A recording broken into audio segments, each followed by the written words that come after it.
Well, good morning, everyone. Welcome to Center for Spiritual Living. We're so happy to have you here and happy to have you at my lesson. I'm happy to be here. And I just read this book from Richard Rohr called Immortal Diamond. And I thought it was really interesting because what the premise of the book is that a diamond is who we are at all times. It's immortal, it's our true self. And whether or not we act like a diamond or shine like a diamond, we still are a diamond. And as soon as we can get beyond our false self, which is our ego, we can go back to our true self. And our true self is always with us. And it's with us beyond time, it's with us forever. And is always based on love. So, what I want you to do is just for a moment, just close your eyes and imagine that you're on a beautiful mountain. It's got green trees, they're tall, there's no one else around, and it's still, it's very quiet. And as you're going up the hill,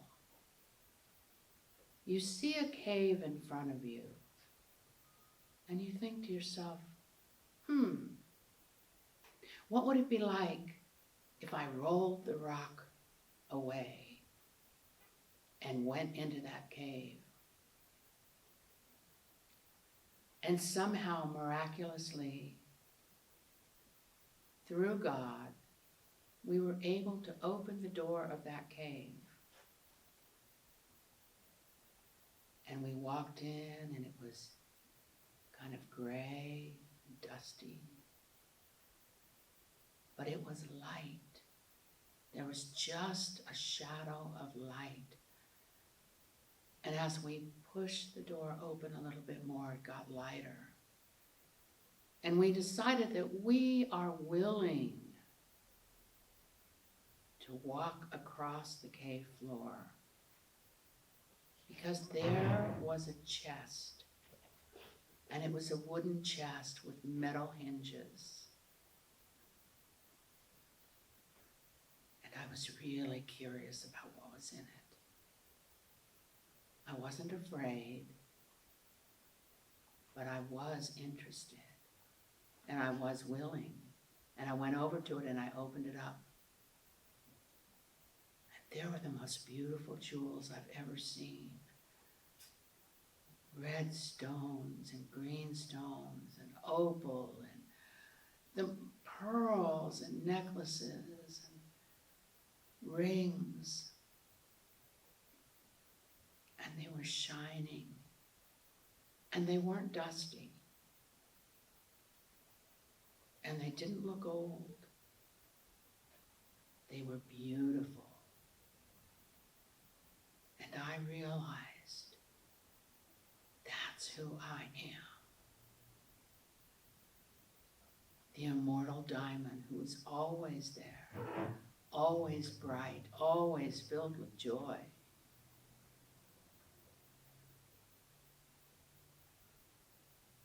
And that's how I think of our true selves. Our true selves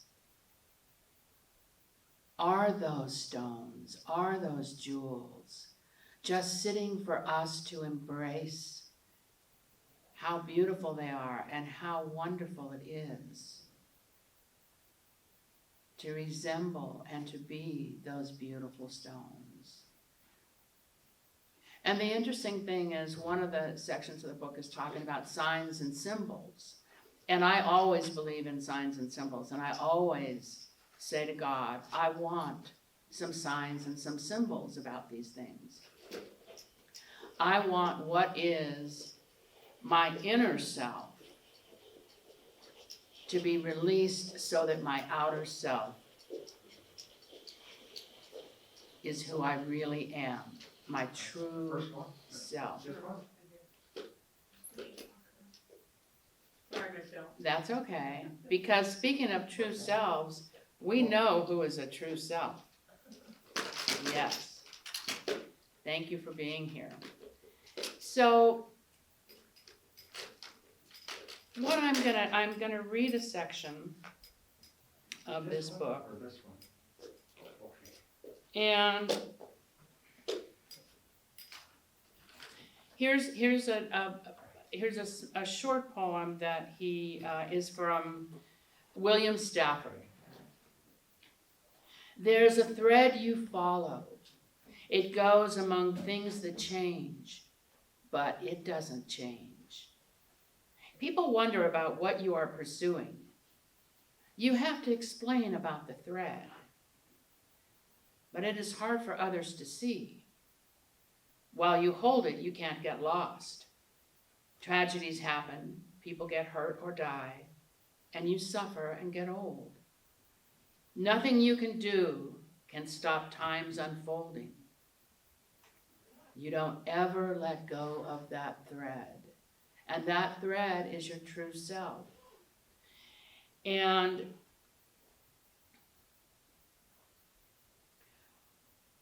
what I'm going to ask, my question for you today, is what in your life brought you to a moment where you were able to roll the rock away and find your true self? It can be something that is maybe a bit sad.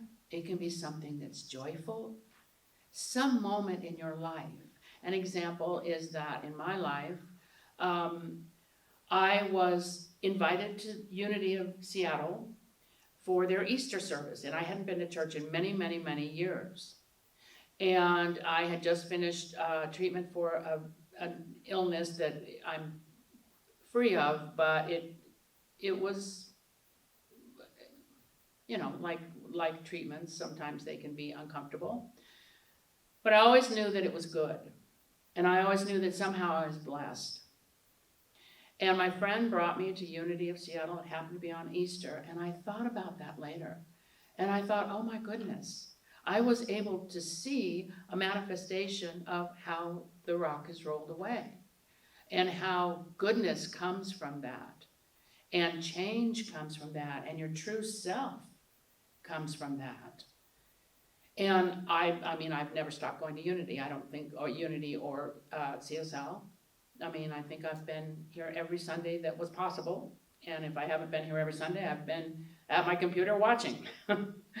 So what has happened in your life that's made a big change? And you saw that you were those jewels in that cave. Yes, please.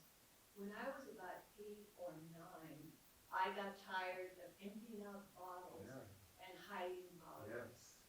My father was very alcoholic, very abusive. And I said, I will never let anything control me like this controls him. And I swear I saw it then. And I will find a way so that my life is not like this. And I never did until I went to the religious science church founders. And Reverend Fred said, if you're here for the first time, welcome. We have been expecting you. And it felt like everything dropped away. I'm finally home. Excellent. And interestingly enough, one of my brothers actually plays there, piano. It's a good thing I have a lot of brothers. Someone else. Oh, the question is, what has happened in your life that has caused you to take a really quick right turn and go, this is who I am, and I embrace that?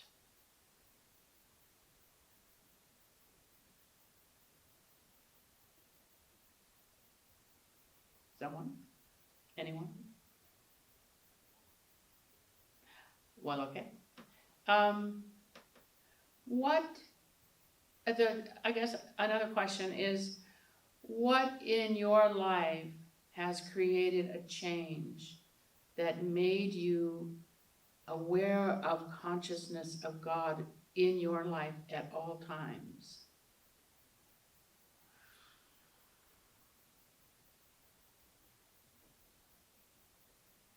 Well, the good thing is God is here right now.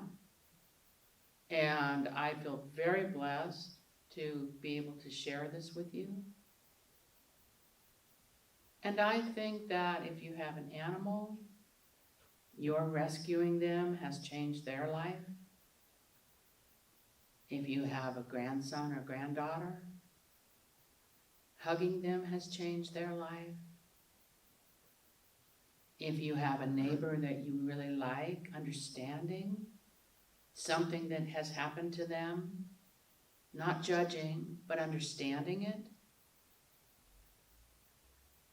All people, when we reach out our hands, are part of our true selves. And that's what we want. That's who we are. That's who we have been. Always. Because God is. Always with us. Always present. And always loving. And for that I say thank you. And so it is. Amen. Thank you for